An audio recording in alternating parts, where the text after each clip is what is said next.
the spring of 2012, a Hollywood producer sent an email to the Pentagon's Entertainment Liaison Office in Los Angeles. The email requested technical consultation from Delta Force operators for a feature film about the Osama bin Laden raid.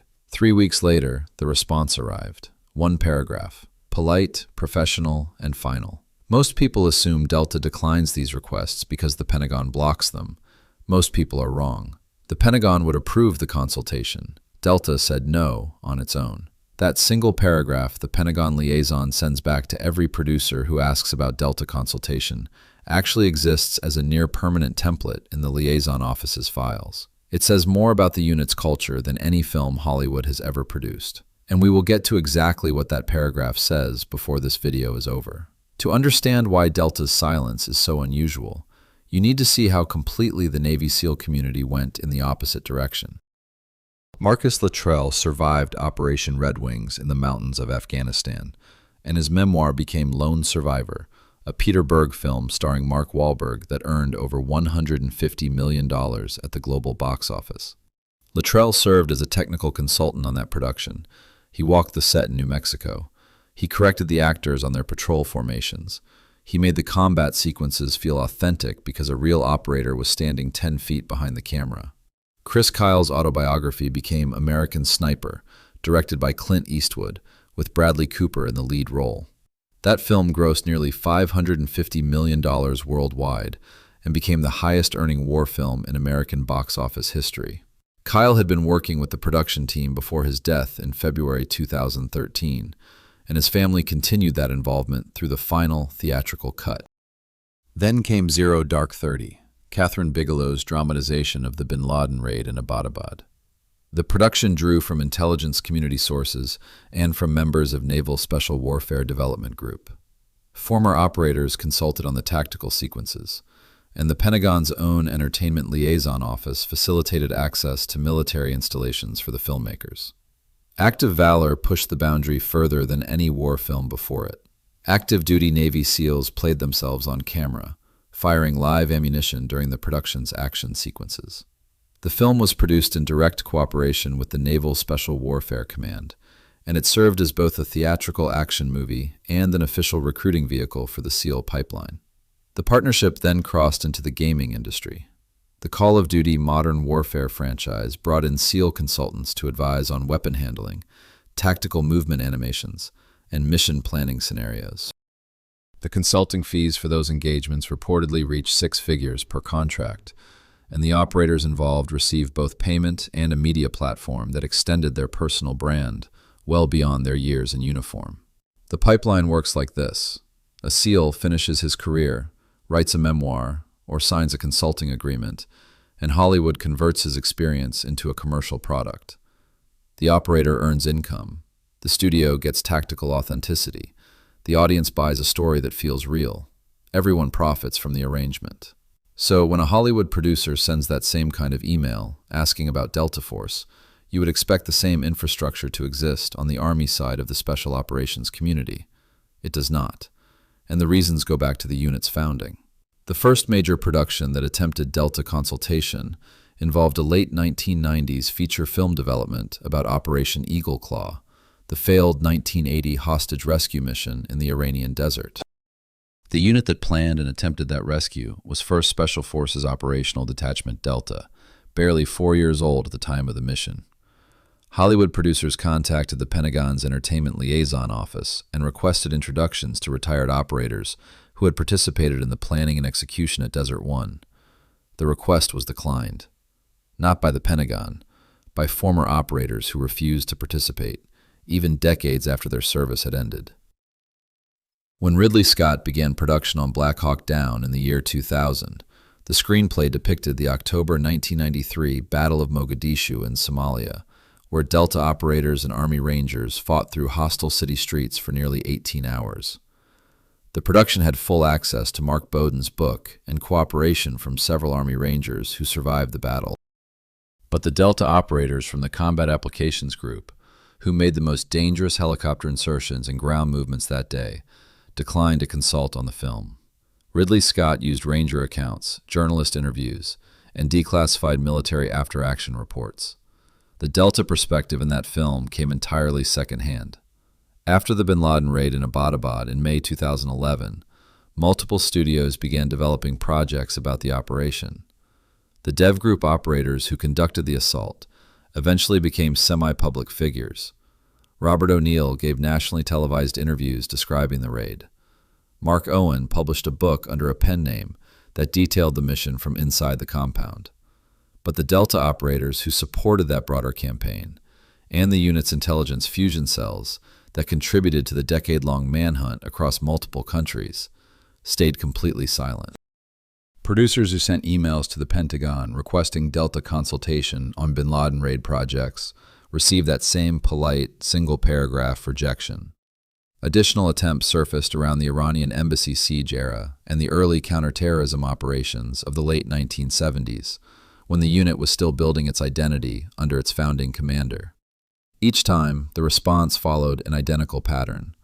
The Pentagon relayed the request through proper channels.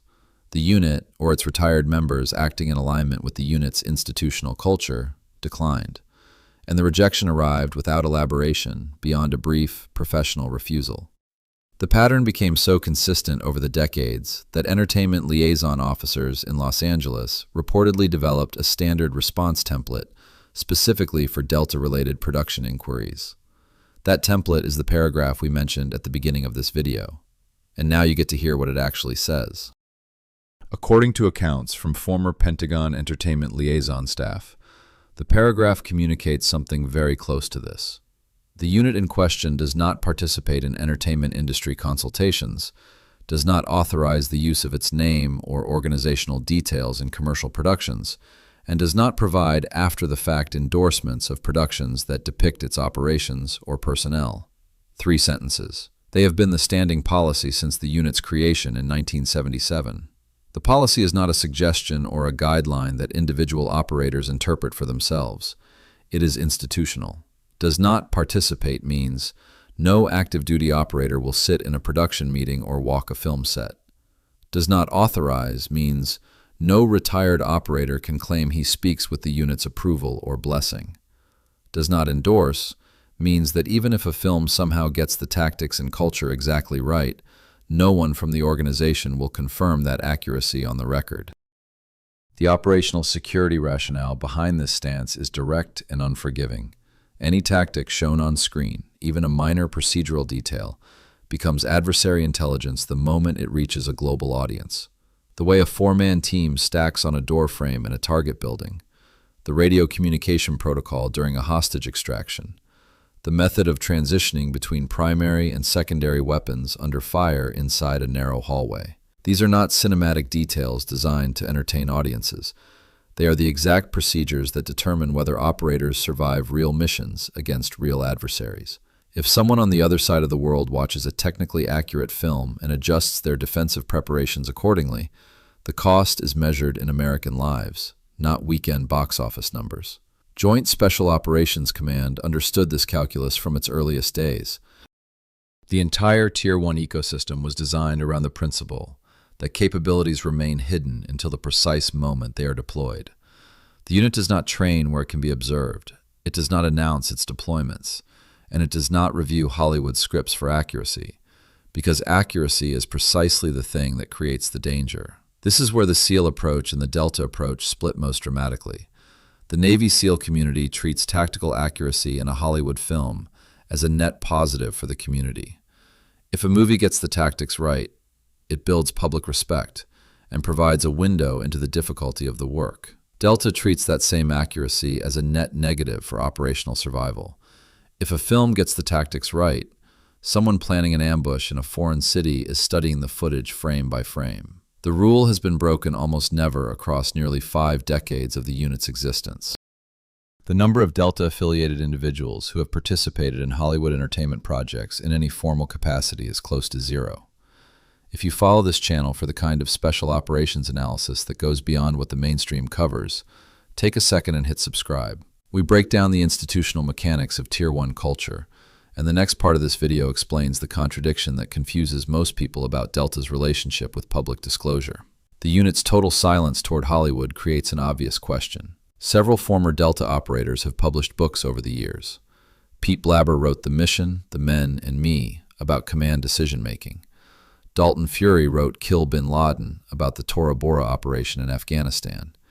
Eric Haney wrote Inside Delta Force about his years in the unit during the 1980s. If the organization values silence above everything else, how do these books exist?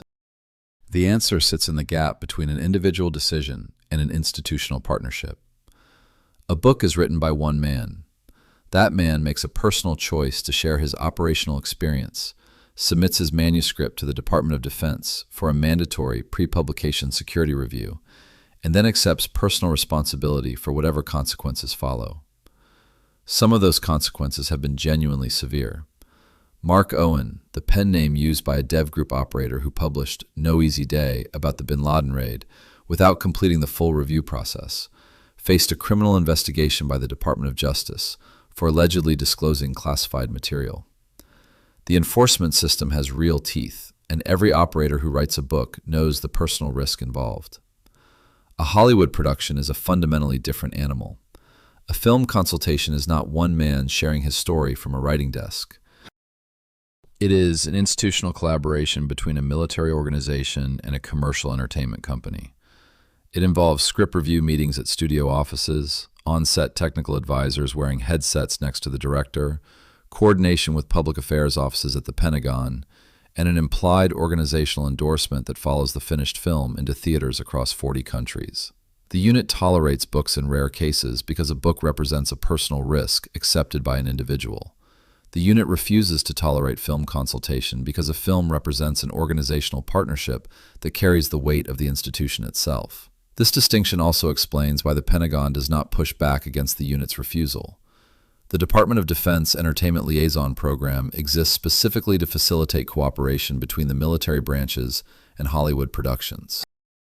The program has supported hundreds of films and television series across the Army, Navy, Air Force, and Marine Corps over the past several decades.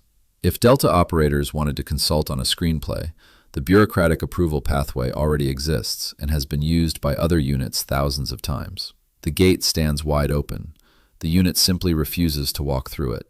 A book is a confession, a film consultation is a partnership, and the unit does not form partnerships with the entertainment industry under any circumstances. Several major Hollywood films depict Delta operators, Delta tactical procedures, and Delta unit culture without any actual consultation from the organization. Black Hawk Down remains the most visible example. The film shows Delta snipers Gary Gordon and Randy Shugart volunteering to defend the second helicopter crash site in the streets of Mogadishu, and it depicts the unit's operators moving through hostile urban terrain alongside Army Rangers under heavy fire. But the Delta perspective in Ridley Scott's film was reconstructed entirely from journalist reporting, Ranger interviews, and Mark Bowden's research for his book. The way the operators move through doorways, the gear configurations on their plate carriers, and the communication patterns between assault team members were all approximated from external observation rather than insider expertise. Zero Dark 30 depicted the Abbottabad raid and identified the assault force as dev group operators, but the Delta contribution to the broader intelligence campaign behind the raid received virtually no screen time.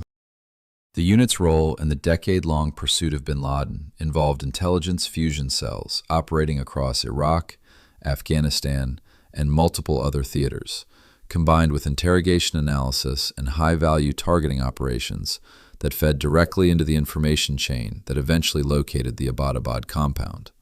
That entire apparatus was compressed into the single night of the SEAL raid, and the broader Delta contribution remained invisible on screen, which is exactly how the unit prefers things. The pattern across every one of these productions stays consistent. Hollywood gets the weapons right because weapon systems are publicly documented in military procurement records and manufacturer catalogs. Hollywood gets the uniforms and plate carrier setups mostly right because photographs from Mogadishu, from Iraq, and from Afghanistan exist in the public domain. But Hollywood gets the institutional culture wrong every single time. The way Delta operators interact with each other inside a team room. The decision-making process during a mission brief. The relationship between the unit and the intelligence community agencies it works alongside daily. These are the details that no outsider can reconstruct from photographs and declassified after-action reports. And these are precisely the details the unit refuses to share with any filmmaker for any amount of money. The gear is easy to replicate. The culture is the actual secret. And this brings us back to that rejection paragraph from the Pentagon Entertainment Liaison Office. It exists because the question never stops being asked. Every few years, a new producer, a new studio executive, a new streaming platform development team sends an optimistic email to the liaison office in Los Angeles, asking about Delta Force consultation for their upcoming production. And every time, the response follows the same template. 3 sentences: professional, final. The Navy SEAL community sees Hollywood as legacy infrastructure. It preserves their stories beyond the span of their service careers. It recruits the next generation of candidates into the training pipeline at Coronado. It builds personal brands and post-military income streams that fund second careers in media, consulting, and public speaking. The films are broadly accurate, the consulting relationships pay well, and the partnership between naval special warfare and the entertainment industry has become a permanent feature of American military culture since September 2001. Delta sees that same Hollywood as an adversary intelligence opportunity, dressed in a studio logo. Every tactical detail projected onto a cinema screen is a detail that must be assumed compromised. Every procedure depicted accurately is a procedure that may need to be rebuilt from scratch. Every film that captures the unit's culture correctly is a film that erodes some fraction of the operational advantage that total silence provides. The men who pass selection and enter the unit accept a bargain that the SEAL community has never required of its members. You will do extraordinary things in extraordinary places, and the world will never know your name or your face. Your missions will remain classified for decades. Your tactics will stay inside the walls of the compound at Fort Bragg. And when Hollywood calls with a 7-figure consulting offer, you will decline the call and never mention it happened. That paragraph from the Pentagon is not a bureaucratic form letter drafted by a staff officer who needed to clear an inbox. It is the unit's entire operating philosophy, compressed into 3 sentences and sent back to every producer who thinks Delta might say yes this time. The unit does not participate. The unit does not authorize. The unit does not endorse. Silence is not a restriction placed on Delta operators by the chain of command. Silence is the price they agreed to pay for the privilege of being the ones who go through the door first. The SEALs built the more famous brand in America. Delta built the more effective silence. And the debate over which approach actually protects more American lives on real operations is not nearly as simple as either side wants to admit. If you have a position on that question, put it in the comments below, because the argument cuts both ways, and this audience knows the material well enough to have that conversation. If this is the kind of content that keeps you on this channel, subscribe and turn on the notification bell, because next week we are going deeper into the Tier 1 institutional divide than anyone on this platform has gone before.